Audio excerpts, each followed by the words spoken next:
Que la gracia y la paz sean a vosotros, de Dios el Padre y de nuestro Señor Jesucristo. Nos reunimos aquí para desarrollar una serie de estudios cuyos estudios son las doctrinas básicas y fundamentales de la palabra de Dios, de la Biblia. A esta serie de estudios lo he llamado con el mismo nombre del ministerio, el Evangelio Eterno. Esta serie de estudios bíblicos que se harán en forma dosificada y cuantificada lleva por nombre el Evangelio Eterno. Hoy día nos ocuparemos de el primero,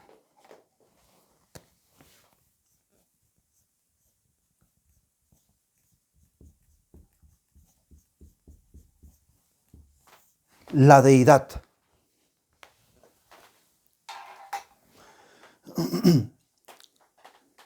Leamos las siguientes citas bíblicas.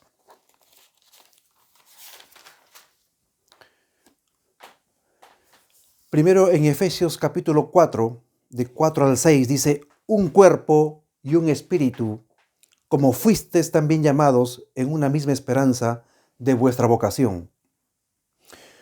Un Señor, una fe, un bautismo, un Dios y Padre de todos, el cual es sobre todos y por todos y en todos. Pero a cada uno de nosotros fue dada la gracia conforme a la medida del don de Cristo. El siguiente, en primera de Pedro, capítulo 1, versículo 2. Elegidos según la presencia de Dios, Padre, en santificación del Espíritu, para obedecer y ser rociados con la sangre de Jesucristo, gracia y paz os sean multiplicadas. Ahora, también el tercero, que es en primera de Timoteo 1:17. Estamos hablando sobre la deidad. La única fuente que vamos a recurrir es a la Sagrada Escritura.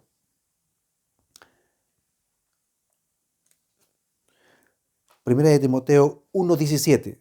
Por tanto, al Rey de los siglos, inmortal, invisible, al único y sabio Dios, sea honor y gloria por los siglos de los siglos. Amén. Estamos teniendo una idea acerca de lo que es la deidad.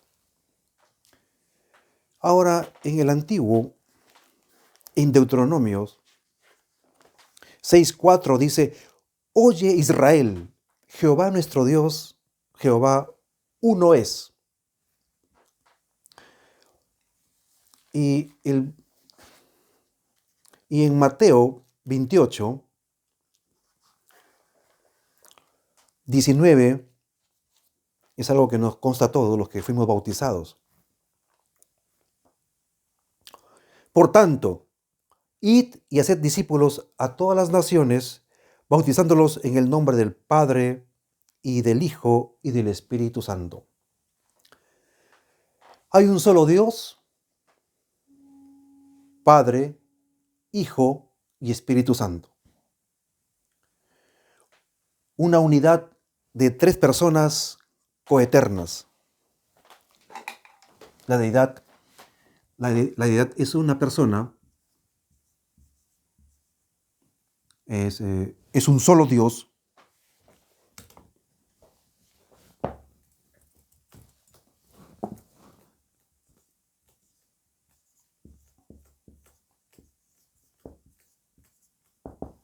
y a la vez son tres personas diferentes.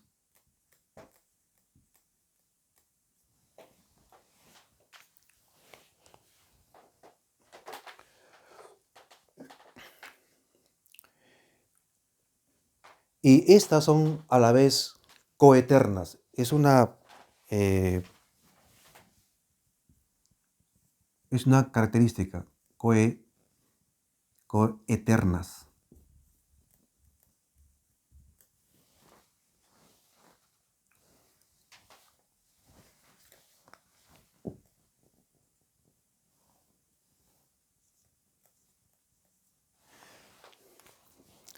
Soy redundante en esto porque los versículos que acabamos de leer así nos muestran. Bien, sigamos con este estudio sobre la deidad. En el Calvario, ubiquémonos en el Calvario, casi todos rechazaron a Jesús. Ustedes recuerdan bien, casi todos, menos dos personas. El moribundo ladrón que estaba a la derecha de Jesús, que reconoció a su Salvador, y el otro era, según Marcos 15:39, el soldado romano que dijo verdaderamente este era hijo de Dios. En Juan 1:11, cuando dice este discípulo, dice que a los suyos vino y los suyos no le recibieron, no se refiere tan solo a los que estaban, a esa multitud que procuraba la muerte de Cristo, ni tampoco se refería solamente a Israel, se refería a toda la suma de la humanidad que pisó este planeta, hermanos. ¿Sí? Que a los suyos vino y los suyos no le recibieron. Se refería a todo ese rechazo de toda la descendencia de Adán y de Eva, a excepción de un puñado de personas. No fueron demasiados en comparación a esta multitud de seres humanos.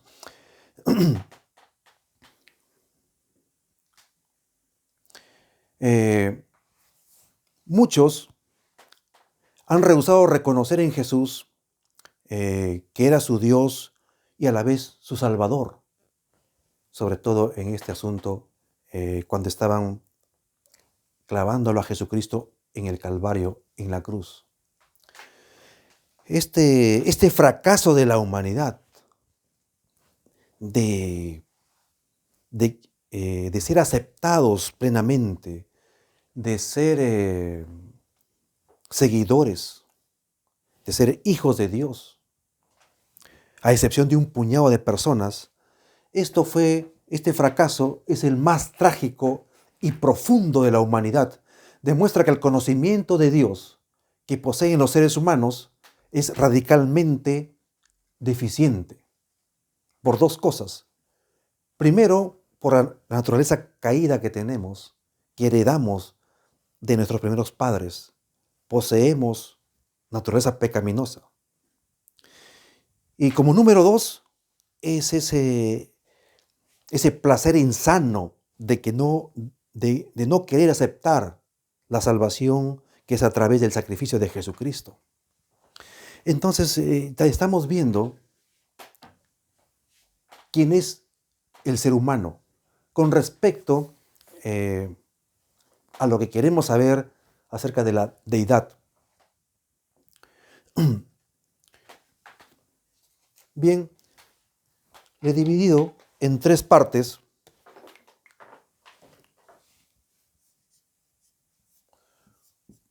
Vamos a ver el conocimiento de Dios.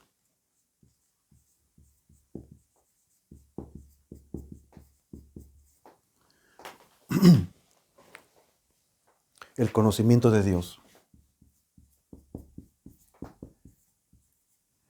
¿Qué queremos decir con esto? Muchas teorías que procuran explicar a Dios y los numerosos argumentos en pro y en contra de su existencia muestran que la sabiduría humana no puede penetrar en lo divino. La incapacidad del hombre, la incapacidad natural del ser humano no puede penetrar en el conocimiento de lo que es la deidad. Muestran que la sabiduría humana no tiene esta capacidad y depender exclusivamente del conocimiento humano para aprender de Dios equivale a usar una lupa para estudiar las constelaciones y las galaxias del universo. Esa es la cruda comparación. Cuando con el solo conocimiento del ser humano queremos escrutar, saber acerca de la existencia de Dios y de sus facultades, es como si usáramos una lupa para poder averiguar acerca de las últimas galaxias que existe en este universo sin fin, imagínense. Esto es por la catástrofe del pecado que degradó la capacidad espiritual del hombre de poder conocer a su Creador. Sigamos. En 1 Corintios 2:7 dice, en 1 Corintios capítulo 2, versículo 7, dice, mas hablamos sabiduría de Dios en misterio, la sabiduría oculta, la cual Dios predestinó antes de los siglos para nuestra gloria. Nuestra gloria sea, nos gloriamos solo en Jesucristo. Acá hay un término oculto, conocimiento oculto de Dios, porque no es para el resto, porque a los suyos vino y los suyos no lo conocieron, no conocieron lo que es la deidad. Pero nosotros sí. Por ejemplo, si vemos en 1 Corintios,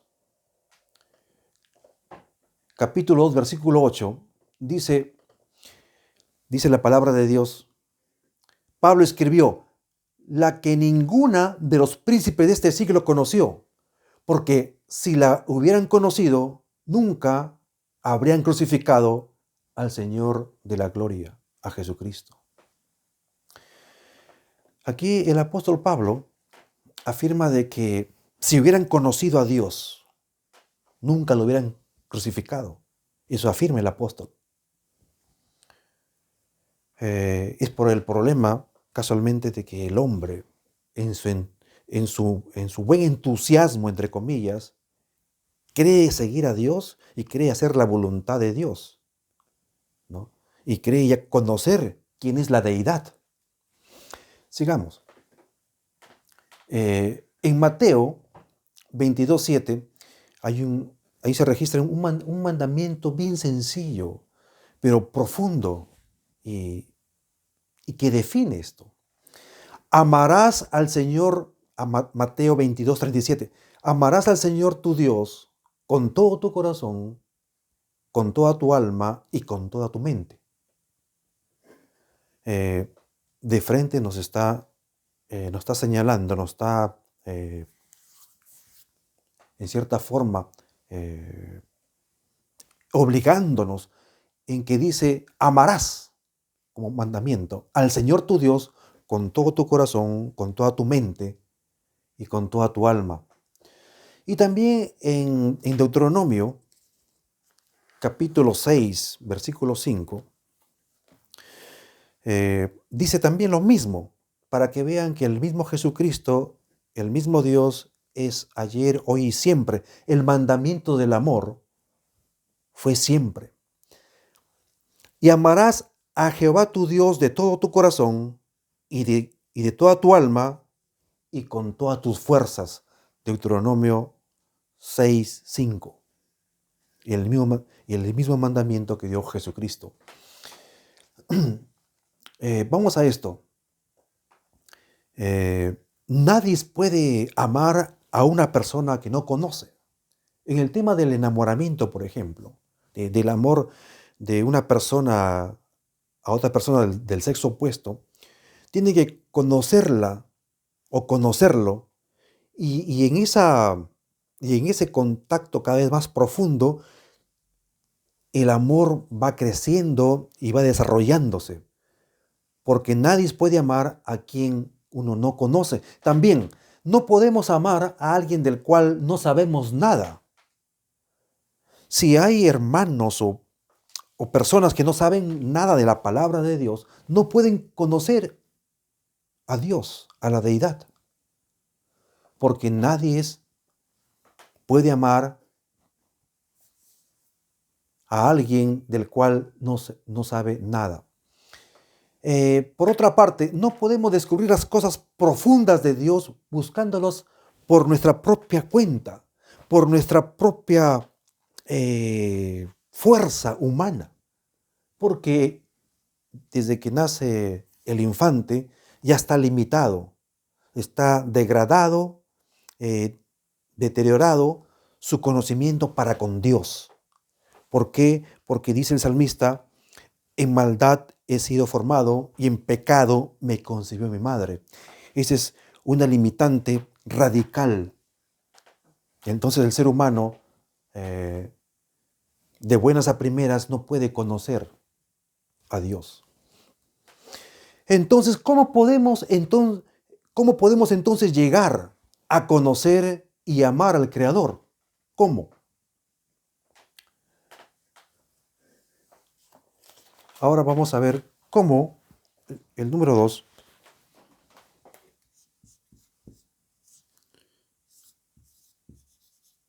cómo conocer a Dios. Lo pongo como pregunta. ¿Cómo? Ya que tenemos eh, esta bajeza de la cual no tenemos un acceso eh, directo y fácil al conocimiento de la deidad.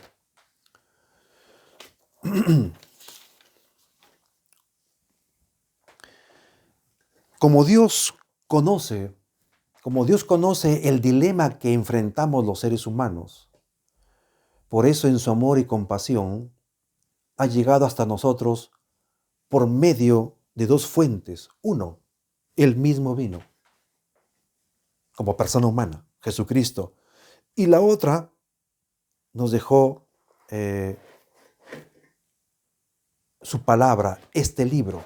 Este libro que por lo general tiene una pasta negra, que tiene hojas impresas, ¿no? Que tiene 66 libros, es palabra revelada de Dios.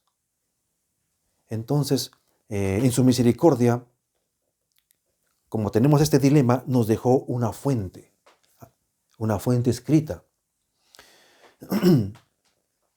Y en estas páginas se revela lo que Dios ha hecho. En la Biblia no está la lista, para que no nos equivoquemos, no está la lista de los hombres que buscaron y amaron a Dios, no, sino más bien está la lista de aquellos hombres que fueron amados por Dios y que Dios los buscó. Aquí no está, pues, esto no es el registro de los cristianos que buscaron a Dios, sino más bien al contrario. Es el registro de hombres y mujeres a quien Dios los buscó. Porque así como en el Edén, después del pecado, solo el hombre sabe esconderse. Y cuando Dios le pregunta, le dijeron, tuvimos miedo porque estábamos desnudos, que es un símbolo del pecado. Entonces, la palabra de Dios es un libro que tiene una dirección del cielo a la tierra, así como Jesucristo. Sigamos. Esta autorrevelación está designada para salvar el abismo que existe entre el mundo rebelde y nuestro amante Dios, a través de la persona de Jesucristo, y este libro nos ha dejado. Por algo se llama las Sagradas Escrituras. La mayor manifestación del amor de Dios llegó hasta nosotros por medio de Jesucristo. Por medio de Jesús podemos conocer al Padre. En primera de Juan 5:20 dice así: sabemos que el Hijo de Dios ha venido y nos ha dado y nos ha dado entendimiento para conocer al que es verdadero. Este es un versículo que está respondiendo la pregunta.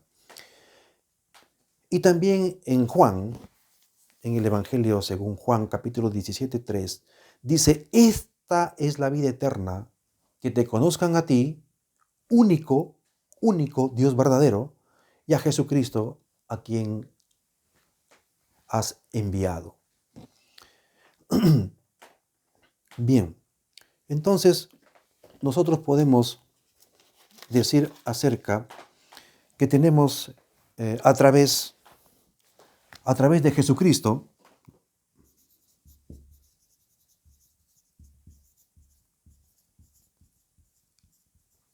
podemos conocer y a través de las Sagradas Escrituras.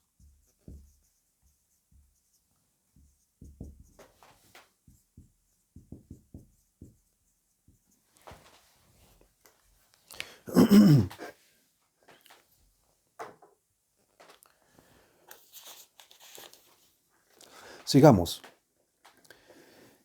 A diferencia, voy a remarcarlo, nos encontramos con el asunto, ¿no? Con el problema del conocimiento. ¿Cómo conocer a Dios? A diferencia de otros procesos de investigación científica, el conocimiento de Dios tiene tanto que ver no solo con el cerebro, sino con lo que se llama el corazón.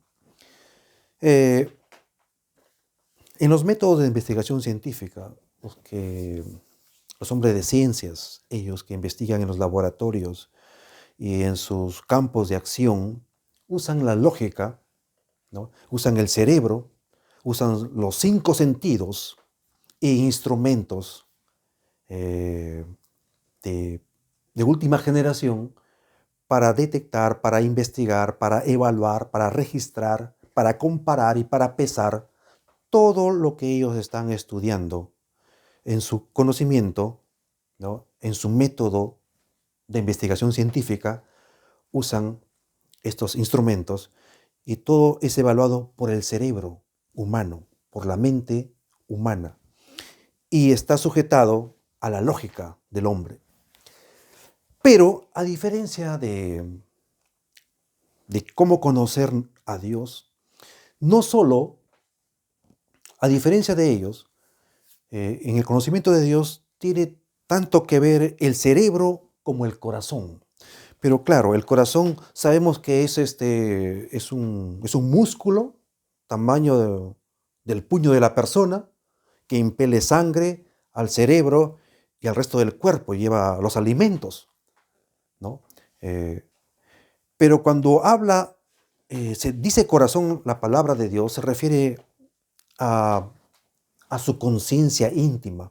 Cuando Dios hizo pues este muñeco de barro y sopló aliento de vida sobre su nariz y se fue hasta lo profundo de sus pulmones, no solamente activó el sistema respiratorio, sino, como es el poder de Dios, dejó escrito en el mundo interior, en su espíritu personal, inscrito su nombre, el nombre del creador, del autor. Entonces, se usa en el conocimiento de Dios el cerebro, ¿no? El pensamiento y y la conciencia, la parte íntima del ser humano, el corazón. Y me baso en los versículos bíblicos que están expuestos. Quisiera primero leer en cuanto a la voluntad de Dios. Muchos hemos querido hacer la voluntad de Dios. El llamado Papa Francisco I quiere hacer la voluntad de Dios. El gurú de la India, un sabio, quiere hacer la voluntad de Dios. Tú y yo queremos hacer la voluntad de Dios, pero en realidad lo estamos haciendo. ¿O será una motivación? ¿O será una emancipación personal de querer llegar a Dios? Jesucristo deja registrado este versículo. Pueden tomar nota. Juan 7:17. Dice así, el mismo Jesucristo: el que quiera hacer la voluntad de Dios, conocerá si la doctrina es de Dios o si yo hablo por mi propia cuenta. Entonces, la voluntad de Dios está escrita fuera del hombre, ¿no? Exactamente. Es decir, debe conocer si la doctrina es de Dios o si yo hablo por mi propia cuenta. Vamos a ver a qué más se refiere esto, ¿no?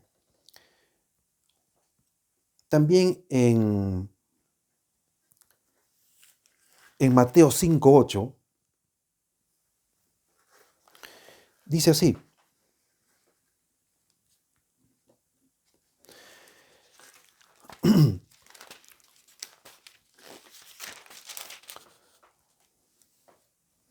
estamos tocando el tema de la deidad y estamos en el tema en el problema del conocimiento.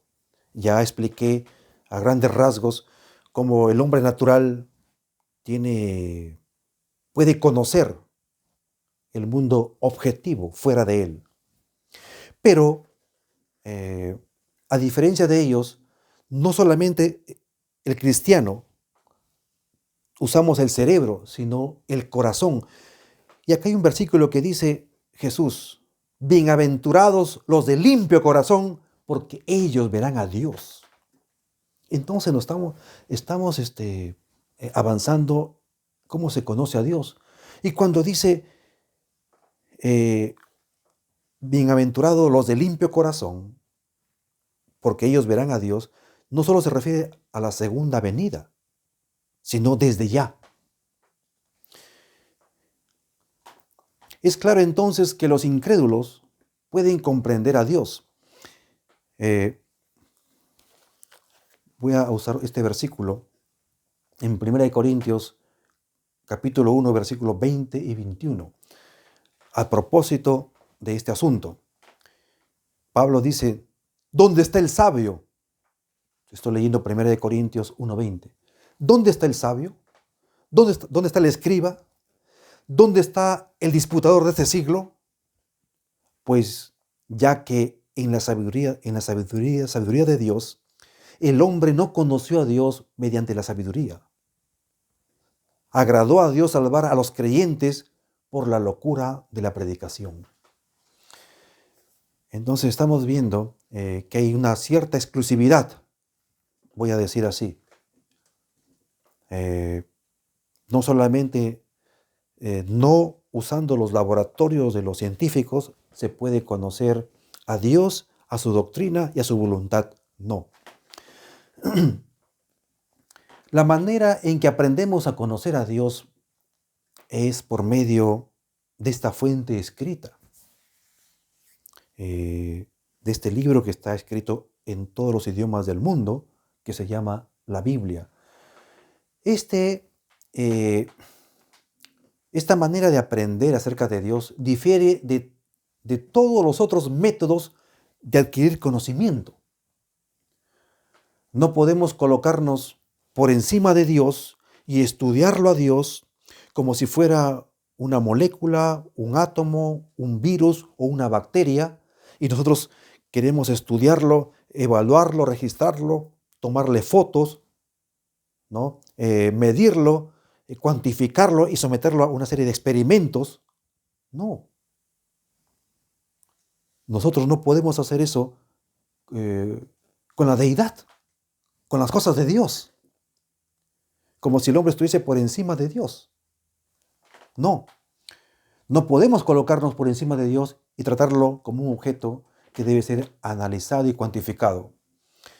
En nuestra búsqueda del conocimiento de Dios, debemos someternos a la autoridad desde ya revelada en su palabra, si queremos conocer muy de cerca a Dios. Someternos a la autoridad revelada en este libro que tiene 66 libros, que se llama la Biblia. Por cuanto la Biblia es su propio intérprete, a Dios no hubo quien le aconseje, ni quien le sugiera, ni quien le ayude. Por eso que es autosuficiente en la interpretación. Y si quieres ayuda, viene el Espíritu Santo y te da discernimiento, el espíritu de la promesa. Bien. Por cuanto la Biblia es su propio intérprete, ¿por qué tantos de los contemporáneos de Jesús, a esto voy, no lograron distinguir la revelación que Dios hizo de sí mismo en Jesús?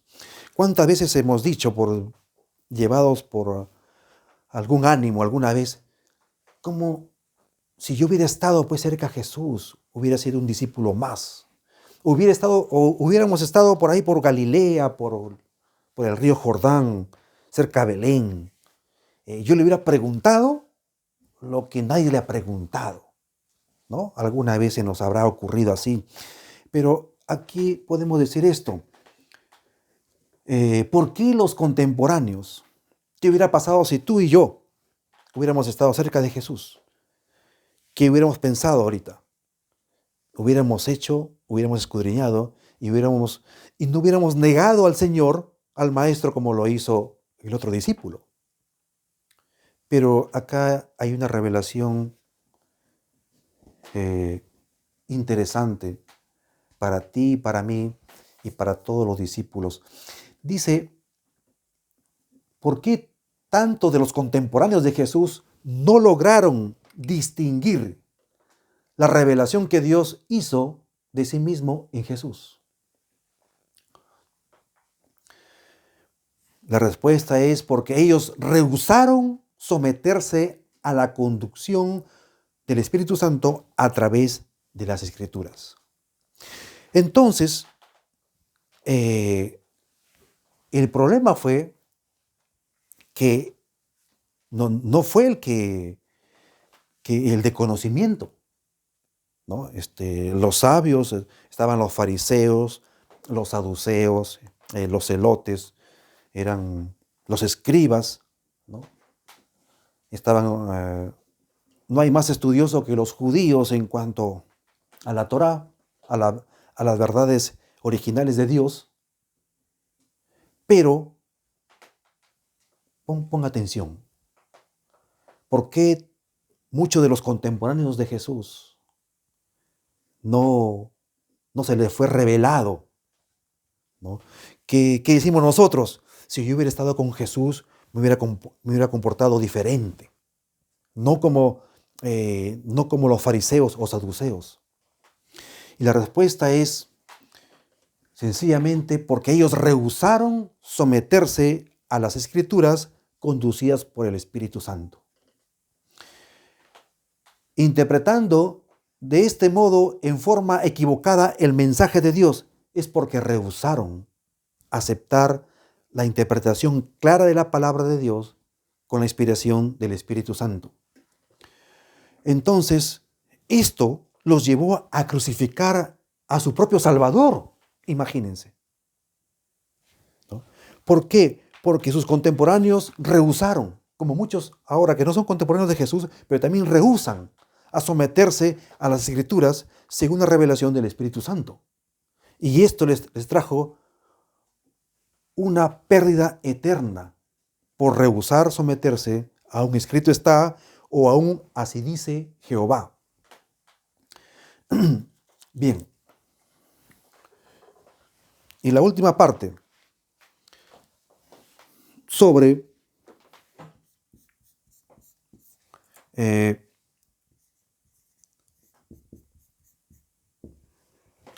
la existencia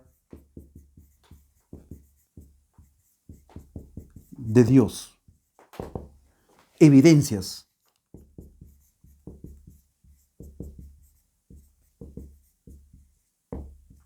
Estamos estudiando el tema bíblico, la deidad.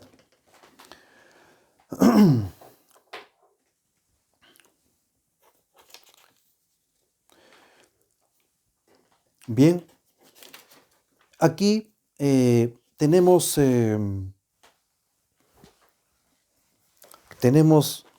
tres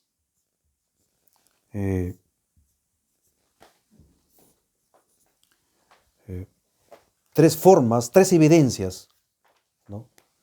Tres cosas visibles, tres cosas transparentes, tres evidencias acerca de la existencia de Dios. Uno es, yo una vez escribo acá, es la naturaleza.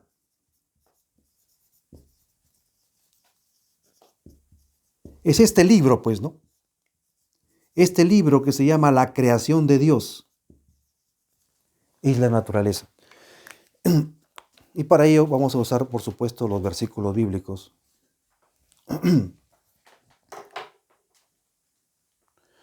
En Salmos 91:1 dice, los cielos cuentan la gloria de Dios y el firmamento anuncia la obra de sus manos. Todos pueden aprender a través de este libro de la naturaleza, conocer acerca de la existencia de Dios. Y si tú tienes oportunidad, anda a la universidad y estudia cualquier programa que estudia la naturaleza, cualquier tópico, y vas a conocer. Vas a tener la evidencia de la existencia de Dios. ¿Por qué? Porque aquí dice, porque ello cuenta la gloria de Dios y anuncia la obra de sus manos.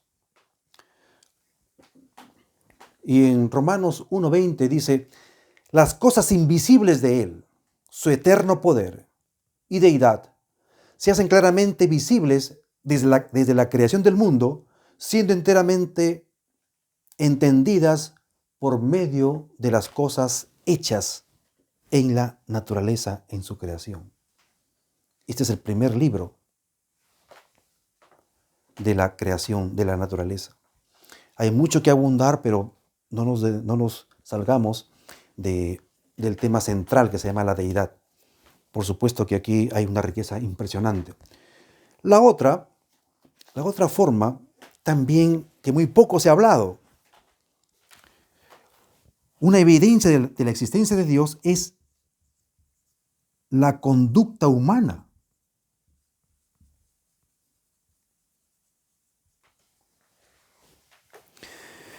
Por supuesto, ¿dónde está? Está en la palabra de Dios.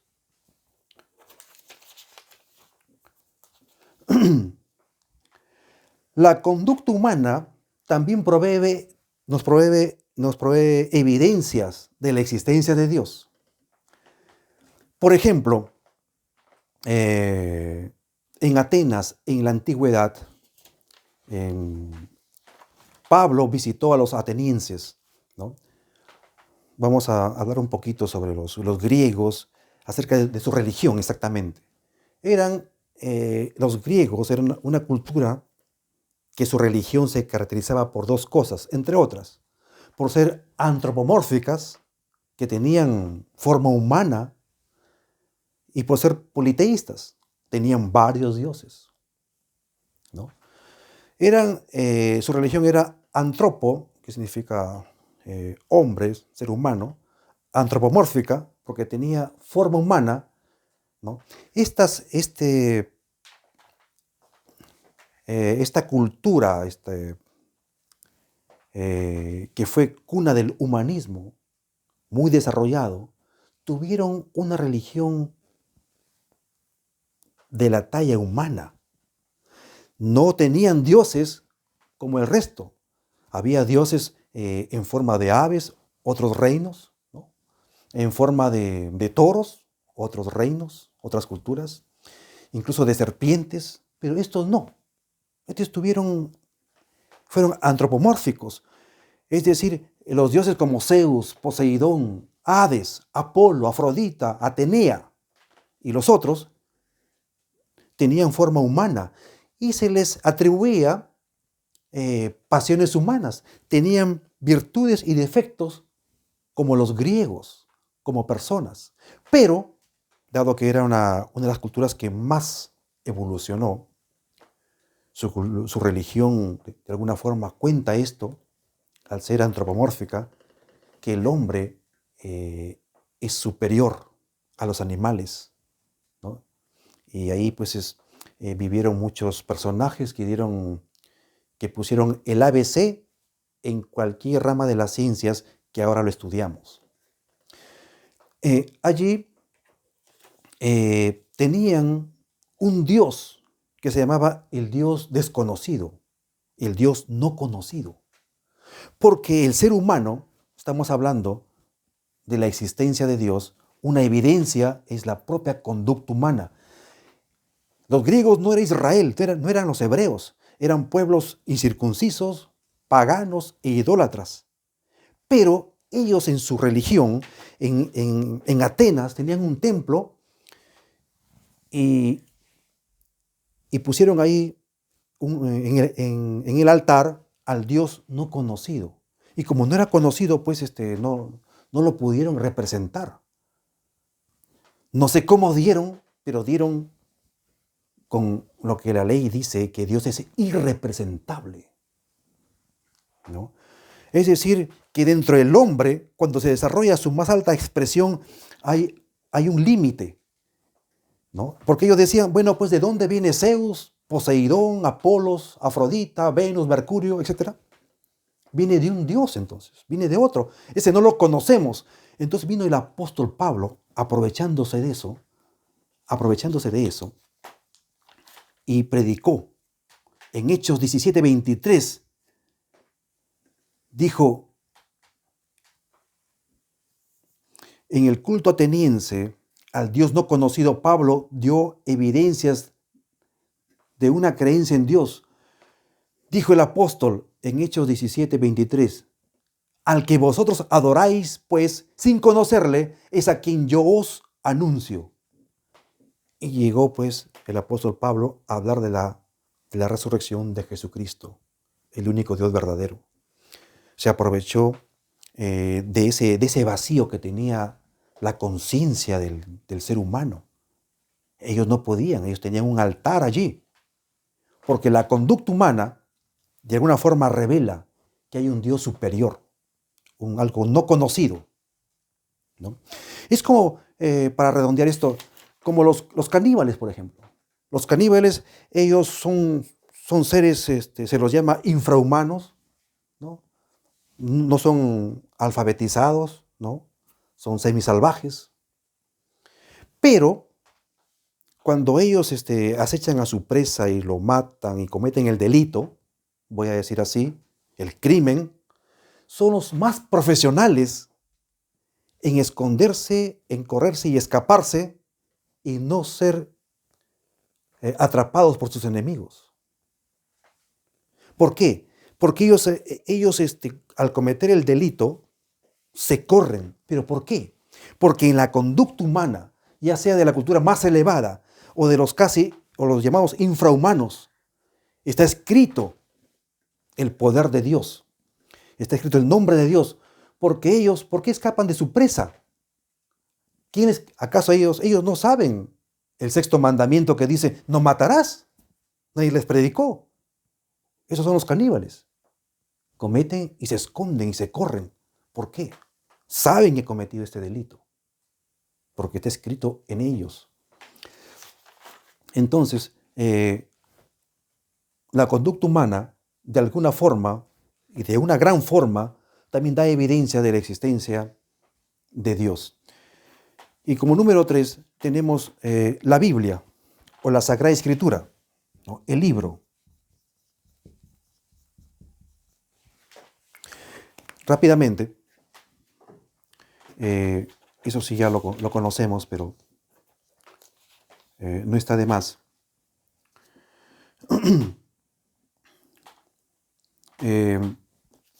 En cuanto, por ejemplo, la Biblia no se desespera. Hay que ser puntuales. La Biblia no se desespera, no está, su fin no es, no procura comprobar la existencia de Dios de buenas a primeras.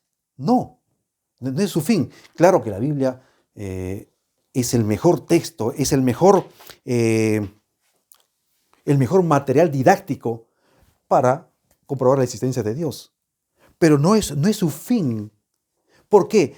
Porque la Biblia no procura comprobar la existencia de Dios, sino que simplemente lo da por sentado. Lo da por sentado. Desde Génesis 1:1 dice, en el principio creó Dios los cielos y la tierra estaba desordenada y vacía, y el Espíritu de Dios se movía sobre la faz de las aguas. Da por sentado. Entonces, pero para poder asimilar, enterarse más, ya es provocado cuando alguien toca el corazón de la persona predicándole el Evangelio o una porción de la palabra de Dios. ¿No? ¿Cuántos hermanos que no conocían mucha de teología simplemente sabían Juan 3:16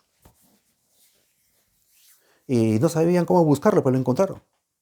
Otros sabían solamente el Salmo 23, pero como tiene tanto poder la palabra de Dios, que aún el que lo predica no lo conoce, porque es el Espíritu Santo quien opera, se han convertido estos hermanos, dejaron los vicios, se bautizaron, ahora son hombres y mujeres de Dios. ¿Por qué? Porque ya entra a operar el Espíritu Santo y viene la fe, porque sin fe es imposible agradar a Dios. Eso está escrito en Hebreos 11:6. Sin fe es imposible agradar a Dios, porque es necesario que el que se acerca a Dios crea que le hay y que es galardonador de los que le buscan. Entonces, cuando tú prediques con la palabra de Dios y hables de la deidad, conozcas mucho o poco, no te preocupes, porque en esa misma hora el Espíritu Santo te va a dar el versículo que tú sabes, lo mucho que tú sabes o lo poco que tú sabes, porque es el poder de Dios. Se necesita la fe porque si no es imposible agradar a Dios. Que Dios bendiga su palabra en este primer estudio y continuamos la siguiente semana con esta serie de estudios que en forma dosificada vamos a seguir. Seguiremos la siguiente semana con el tema Dios el Padre, luego la siguiente semana Dios el Hijo, Dios el Espíritu Santo y así sucesivamente en forma dosificada y cuantificada y con versículos bíblicos para que y todo esto sea para gloria y honra a nuestro Dios. Que Dios te bendiga. Amén.